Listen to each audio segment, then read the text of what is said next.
সকালবেলা কাঁথাগুলো দিছিলাম, তো এখন যেগুলো শুকায় গেছে সেগুলো নিয়ে নিব। আর এইমাত্র কিছু ধুইয়া দিলাম, এগুলো শুকাইতে দিছি। এই তো তারের মধ্যে যেগুলো শুকাইব সেগুলো নিয়ে যাব। এগুলো একটু একটু ভিজা আছে, ভোরবেলা দিছিলাম। বাবুর কাঁথা ঠিক মতো না শুকাইলে হয় না, বিপদে পড়ে যেতে হয় রৌদ্র না উঠলে। আজকে অনেক রৌদ্র উঠছে। আর এই যে দেখেন আমাদের ছাদ বাগানের মাশাআল্লাহ ফুল ফুটছে। ছাদ বাগানের এই যে পেয়ারা গাছে, এগুলার পরিচর্যা আমার শাশুড়ি মাই করে। দেখি এটা শুকাইছে কিনা। না, এখান দিয়ে এখনো একটু একটু ভিজা। আর ওদিকে যাইতে পারি না, উফ কাটা লাগে। এই তো এখানে ড্রাগন গাছ আছে, ড্রাগন গাছের কাটা বিধা গেছে। যেগুলো শুকাইছে সেগুলো নিয়ে নিলাম আমি। এগুলো আবার পরে নিয়ে যাব, রোদ্রে দাঁড়ানো যাইতেছে না। আর পুরা ছাদ কিন্তু অনেকটাই খালি হয়ে গেছে, আর দাঁড়ানো যাইতেছে না, অনেক রৌদ্র উঠছে আজকে। আসলে এই রৌদ্র যাদের ঘরে ছোট বাচ্চা আছে তাদের জন্য যে কি উপকার শুধু সেই মায়েরাই জানে। রৌদ্র তাকাইতে পারতেছি না, এত রৌদ্র। ঠিক আছে, অনেক রৌদ্র।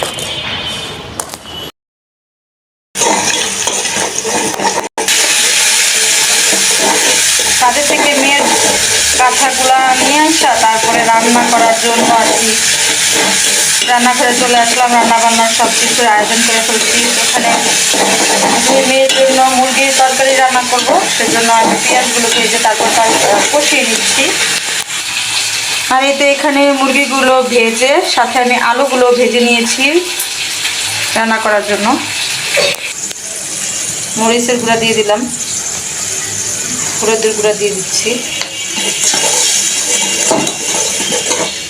আমি একটু কষিয়ে নেব মশলাগুলো দিয়ে। সব ক্যামেরায় আমি কষিয়ে নিয়েছি। এখন আমি এখানে দিয়ে দিচ্ছি মাংস আর আলুগুলো একসাথে। আর আমাদের জন্য তরকারি রান্না করার জন্য এখানে ফুলকপিগুলো ভাপ দিয়ে নিয়েছি। ইলিশ মাছগুলো কেটে ধুয়ে নিয়েছি, আমি এগুলো ভেজে তারপরে রান্না করব। আর সবজিগুলো এভাবে কেটে নিয়েছি, সবজিগুলো এখন আমি ধুয়ে নেব। সাথে আছে মূলা শাক, মূলা শাকগুলো আমি ধুয়ে নিব, তারপরে কেটে রান্না করে।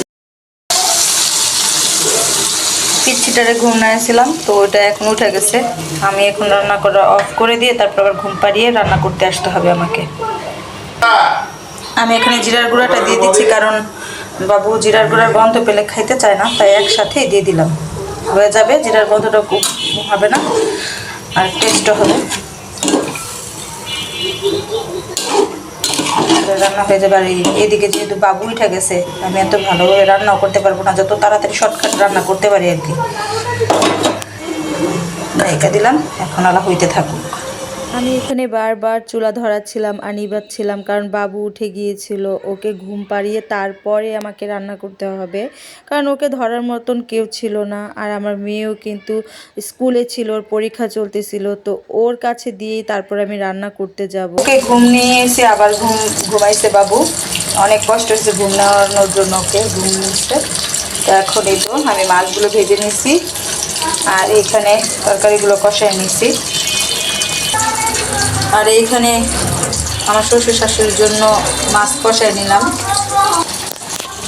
বাচ্চাকে ঘুম পাড়ানো এত কষ্ট, ঘুমাইতেই চায় না। ঘুমাইলেই আমি যদি উঠে আসি তো উইও উঠা যায়। আর বাচ্চার বয়স মাত্র 5 মাস রানিং চলে। ঢেকে দিই আর আঁচটা একটুখানি বাড়াই দিই।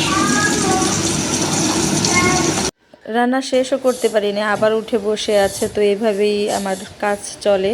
তো দর্শক, আমার এই ভিডিওটি ভালো লাগলে অবশ্যই কিন্তু আমাকে সাপোর্ট করবেন। আজকের মতন এইখানে আবার অন্য কোনো ভিডিও নিয়ে আপনাদের মাঝে হাজির হব। আজকে এই পর্যন্তই। আল্লাহ হাফেজ। আমাদের জন্য সবাই দোয়া করবেন। আসসালামু আলাইকুম।